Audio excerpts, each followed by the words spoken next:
یا کسی بھی وجہ سے مجھے لگتا ہے کہ مجھے دوسروں کے ساتھ، اپنے بہن بھائیوں کے ساتھ شیئر کرنی چاہیے، تو ہم خوشی سے وہ کرتے ہیں۔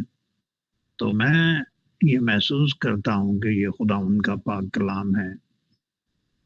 ہم سب کمزور ہیں، لیکن یہ ذہن میں رکھیں کہ جب ہم کمزور ہوتے ہیں تو اس میں بہت طاقتور ہوتے ہیں۔ خداوند کمزوری سے پیار کرتا ہے، وہ مدد کرتا ہے۔ تو کہنا میں اتنا چاہتا ہوں کہ آپ لوگ جب دوسروں سے ملتے ہیں تو خداوند کے پاک کلام کو شیئر کرنے سے گھبرائیں نہیں، شرمندگی محسوس نہ کریں۔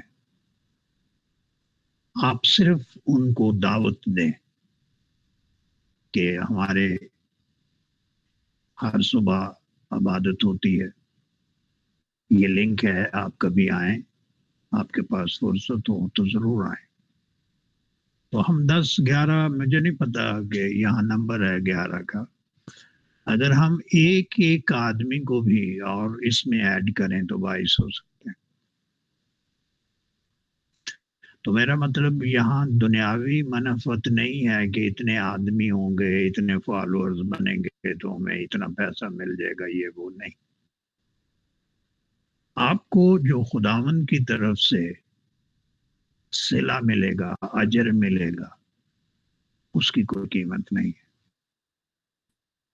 اور علیشہ نبی کی خاص خوبی یہ تھی کہ اس نے دنیا کی دولت کی پرواہ نہیں کی، کبھی پیسے کی تمنا نہیں رکھی، اور اس نے جو بھی کام کیا وہ خداوند کو خوش کرنے کے لیے کیا۔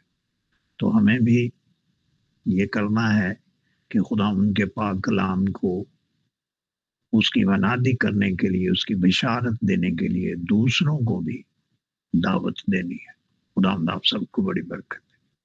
پھر ملاقات ہوگی۔ جی ڈیفینیٹلی